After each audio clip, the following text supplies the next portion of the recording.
hidden patterns, they definitely can keep you stuck. I feel most of the time we don't see the pattern when we're actually in it. You're in that, I guess they call it an unconscious space when you're in conflict. Whatever level of conflict there is, it could just be subtle enough to press your button, right?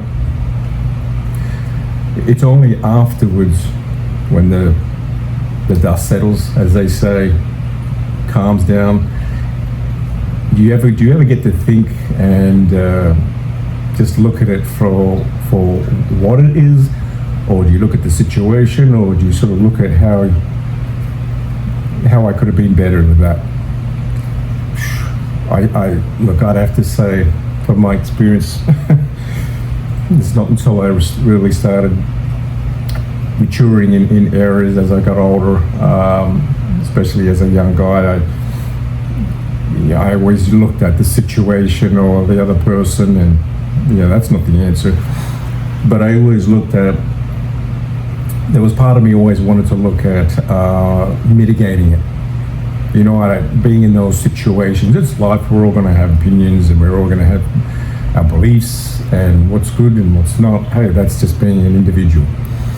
But how you show up and handle yourself, that's the rawness right there, because once you've exposed yourself and shown who you are, and if you're around family, friends, professional settings, that's how they're going to know you of. This is how he operates, or this is how she operates. So my point here is, it's not just about relationships, it's all humanity. So think about a time or a situation right now where the ending felt familiar. Not the actual situation, but the ending. Maybe it was very unpleasant, maybe painful, but think about it and hold that in your mind while we go through this, because I'm going to show you how to start spotting the pattern before you get pulled into it again. All right.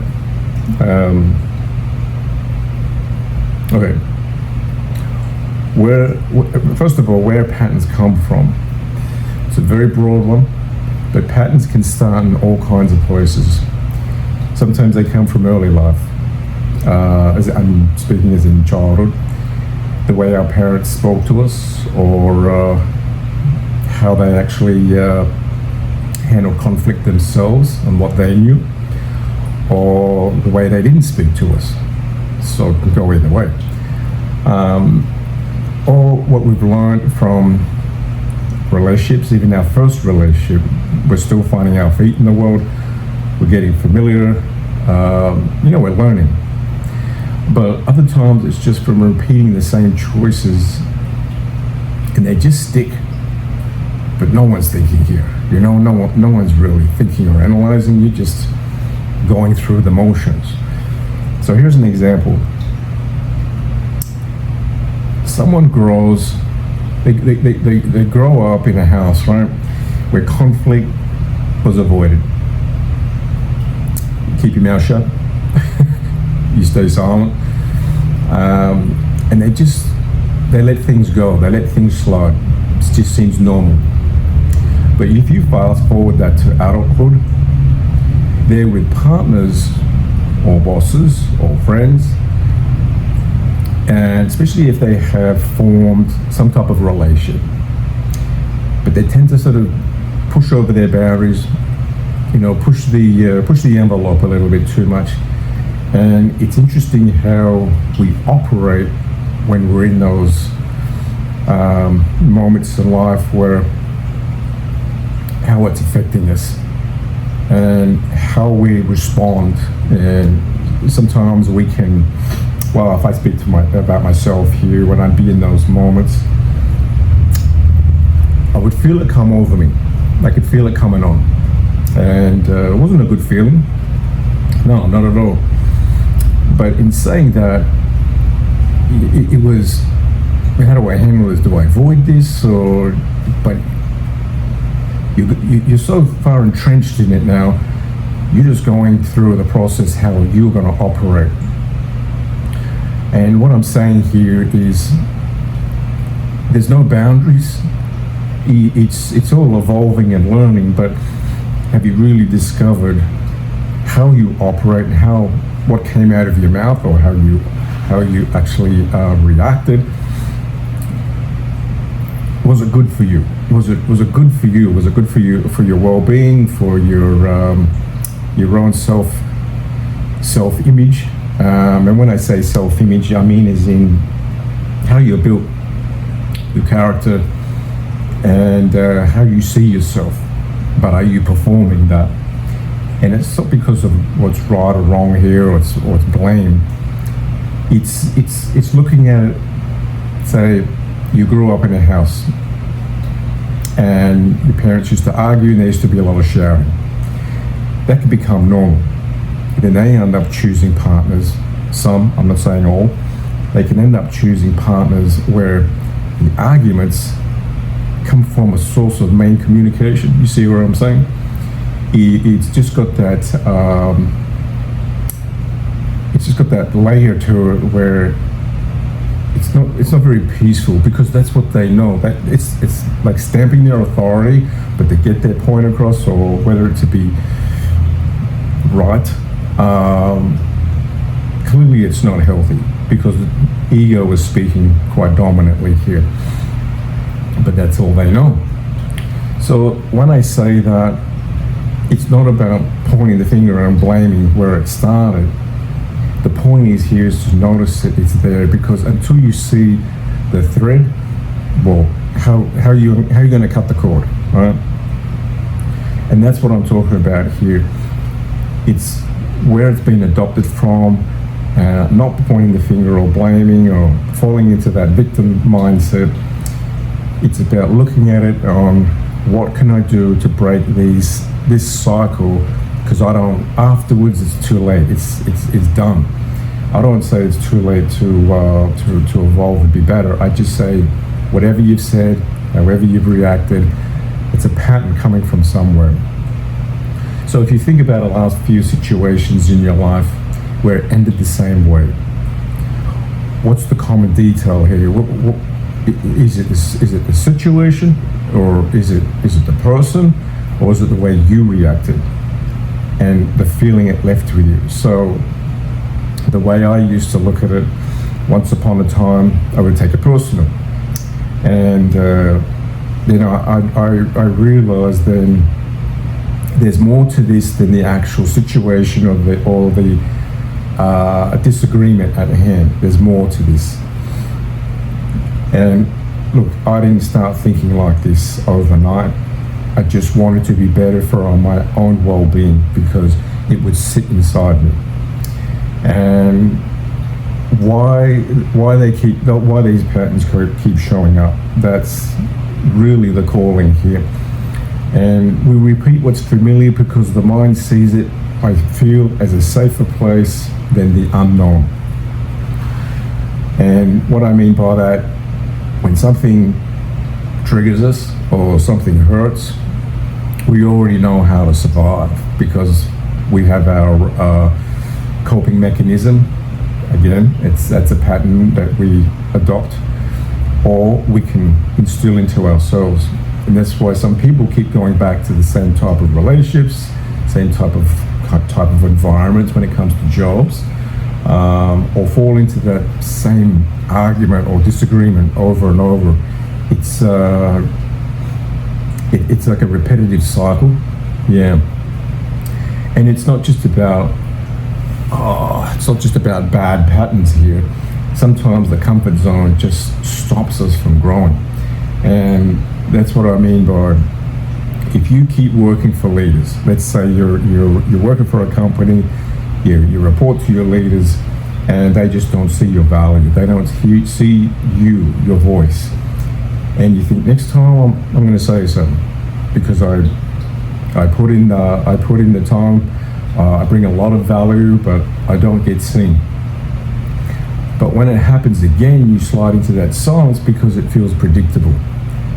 It's crazy, but You finish work, you drive home, or however you go home, and you're feeling it, you're thinking about it, but you just get on with it. You just get on with it, and you don't want to create more drama for yourself. You get home looking forward to seeing your loved ones or your dog or whatever it may be to make you feel good again. But then you go back within maybe a few days, a day or a week or however long, it happens again. Another great example is maybe you end up dating someone. It's a little bit different, but it still applies. You end up dating someone who needs saving. Very, very common. So you tell yourself, hey, I'm caring, I'm very compassionate and kind, you're a nurturing soul, right? But you've learned to feel needed only when you're fixing someone else. Now that's a pattern. But it just goes on, and I'm not saying it's wrong, because it shows that you got a lot in you, and it takes sometimes a unique person on the other side of the fence to look at you and go, you know what, I love and respect what you do for me, but at the same time, I've recognized myself, and I think we're a bit out of alignment here, because that need can push the other person away. And that's where you fall into an imbalanced relationship. And that's why I say, when you look at you from yourself within, I think I mentioned that in my last video, what was it called? Love Reveals, something like that. It reveals a part of you, and that person can reveal a lot about you, and that helps you evolve. Break pattern, right? So you don't stay stuck in that cycle. So it takes someone very unique and caring and nurturing on the other side to see what's going on here, to help you break that pattern, not use it or abuse it. Yeah, very important. So the other thing here is, you don't break a pattern just on willpower alone. I tried that, no go. No go. So you break it by catching yourself in the small moments. The body usually feels first. I mean, if you're built that way, something ain't feel right. I mean, everyone's got an intuition. Everyone has that sixth sense, right? So you feel it. You feel something ain't right here. Whether it's a bit of anxiety, or you feel like you've just been really let down. It's triggered you in a way. Maybe it's just making you feel empty. Yeah, or just like a sucker punch. Yeah, that bottomless sort of pit feeling. And then you have this urge, speak up. Maybe it might be a bit sharp, maybe it might be a bit defensive, because the emotions are taking over. And when you notice that, you're standing right at the door of the pattern, because you've noticed it. That is a huge leap.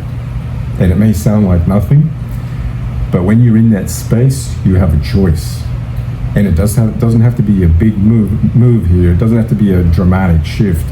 It's just to change one little thing. And when I started doing that, I noticed that I had some control, which was the control that felt good. It felt like this is, even though the situation at hand is not cool, but I'm gonna, at the end of this, when everything calms down and simmers down, I'm gonna be proud of myself. Because it's how you respond. But seeing the pattern, and once you see it, now you've made a huge step in the right direction. Now, if your instinct is to fire back,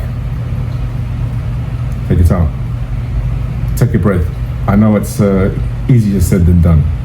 And if you were telling me this right now many years ago, I would say, yeah, whatever.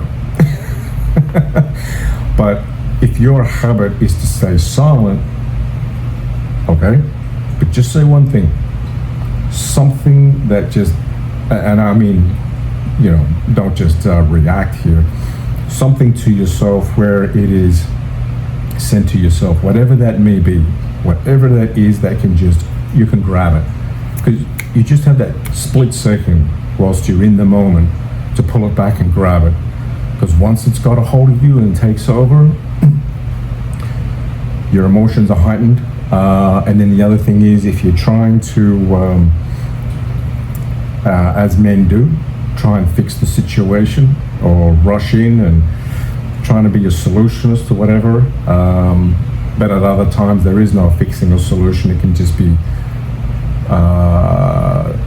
straight emotional reaction, which you don't want. You want to wait. You want to just step back and wait. And that's what I mean is find something. And for me, what I would do, I would feel it. I know it's coming on, because I would say to myself, okay, it's not me. It's not me. I can feel it, but I'm just going to ride it out. Because it's the actual real Craig here. No, it ain't me, but I can feel it. Because, we have the past, we have the story, we have the journeys. My journey is pretty, not the greatest, but we can speak about that some other time, maybe a long time. But how I operate and how I know myself so well now is how I feel. But then I go straight to my mind and go, come on, Craig. And I have power now. I have control. And I tell you, when you start working it out in that manner on how you operate, then you're on a step forward. Because here's the thing. Let's say a man who had spent his life shutting down other conflict in the house. Let's say with his wife. Gets in these situations, has these dynamic push-pull disagreement, ends up walking out, goes cold, hides under a rock, and the wife or the girlfriend is start pulling teeth trying to get him to talk. And those type of situations, look, he could have said, how can we be better here?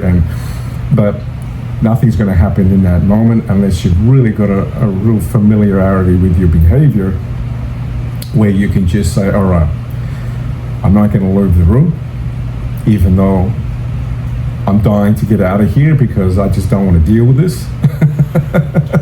Whatever the situation may be. But you don't want to be throwing excuses around where it's work, I got this going on. Everything is just an excuse, and it's avoidance, right? As simple as that, it's avoidance. So the one thing is, you don't want to try and solve everything, and that's my style. I like to get on with it, fix it right now, tomorrow's a new day. And I've had that pretty much, I'd have to say, more or less in my 30s up.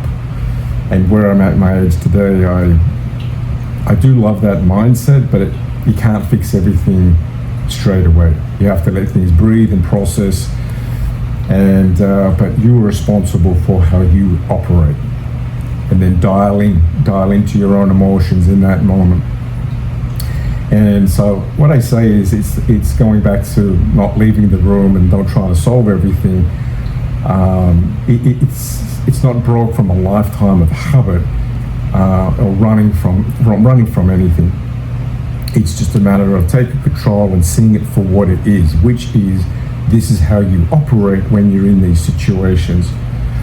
And is it working for you afterwards, when everything's back to normal and balance? Do you look back and you think, yes, it's not working for me? But it's very easy to look at what he said or she said, or it's work, it's my boss, so we start blaming the world. You got to start blaming yourself. You got to look with yourself. and see how you're operating.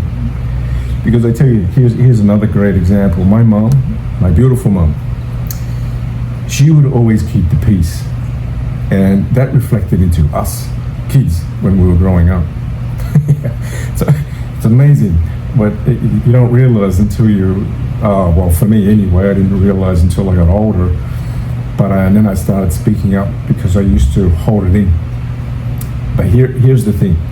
She never wanted conflict, and I don't blame her, because mom went through a lot in her life. She grew up in violence and alcohol and a lot of hostility there. And poor mom, I tell you now, there's two big things that I can say. My mom is now 80.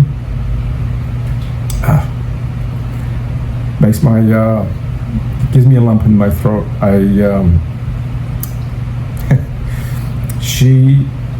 What she's been through and what she did.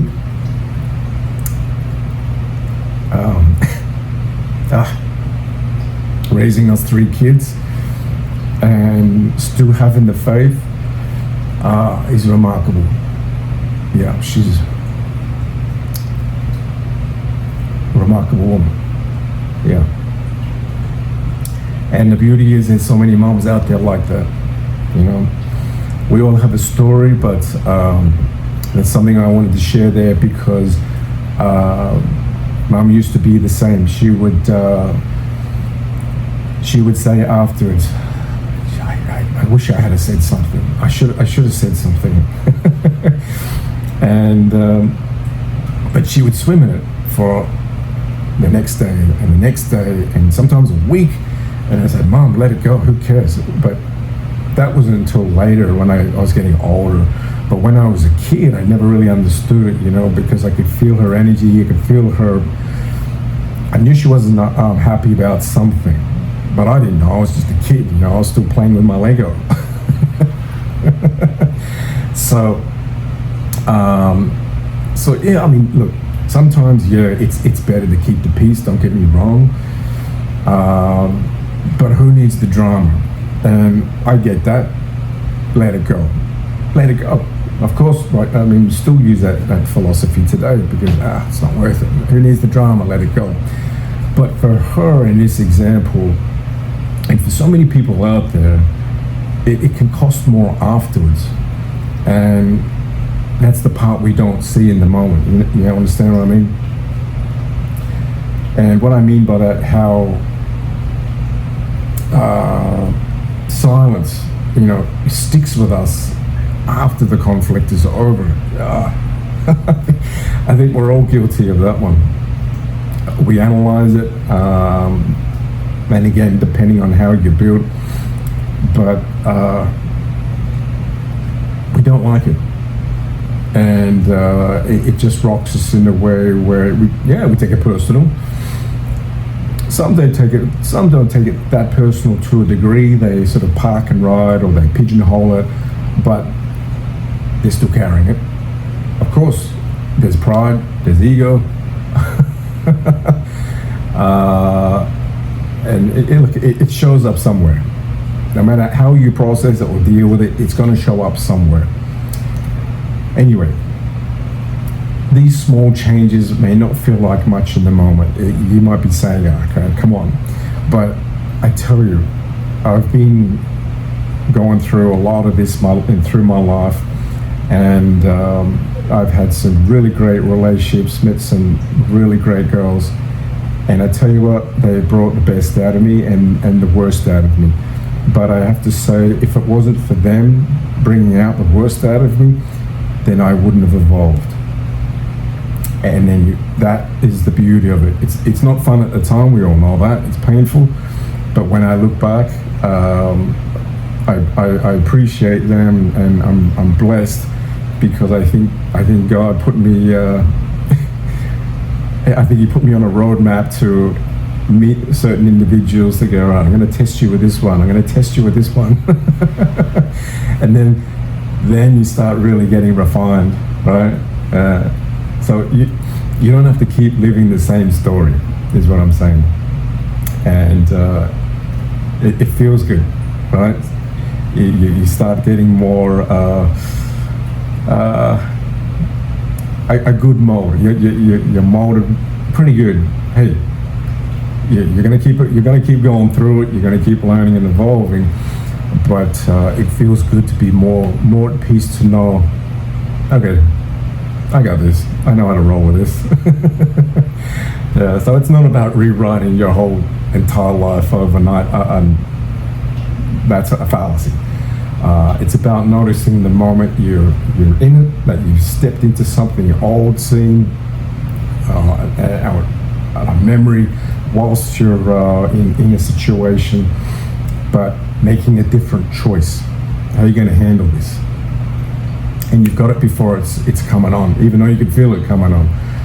So that's the doorway out. That's your exit right there. And so next time you have that familiar pull and that feeling you've been here before, all right, take a pause, because you won't have to think then. Repetition. Just take a good look at yourself in that moment. And don't get me wrong here. This isn't something that just, oh yeah, no worries, I can do this. Because when you're in it and you're in that situation, you feel your pattern. As long as you're aware of it, and you're gonna know thyself, right? You're gonna know, and that's when you have your choice. Well, how you're gonna handle this? Because once you see it for what it is, you're no longer trapped inside it. And when you see it for what it is, the pattern no longer has the power over you. You have the power. Because you see it, you have the choice, and now you got it. You got it by the, you know what I'm saying? So it's easier said, like I said, it's easier said than done, but believe me, I'm no guru, hero, self-help master. It's not that. All I'm saying, it's like everything. It's repetition and consistency. It just one step at a time, one day at a time, and just keep sticking with it. And then when you get to choose, decide, that's when you'll see how it plays out. And that's the beauty of this, because it'll just become automatic. And that's what I've been doing for such a long time. Don't get me wrong, I have my days and I have my slip-ups. I'm only human. But it definitely feels good to catch it. And then afterwards, whatever situation it is in life, you now look back, and you look back, geez, what was I like when I was 30? What was I like when I was 40? My 50s? And then you can see, oh yeah, I've gotten better. So, what do they say? That's a victory. All right. Until the next video, we can bounce off this one and see what we come up with.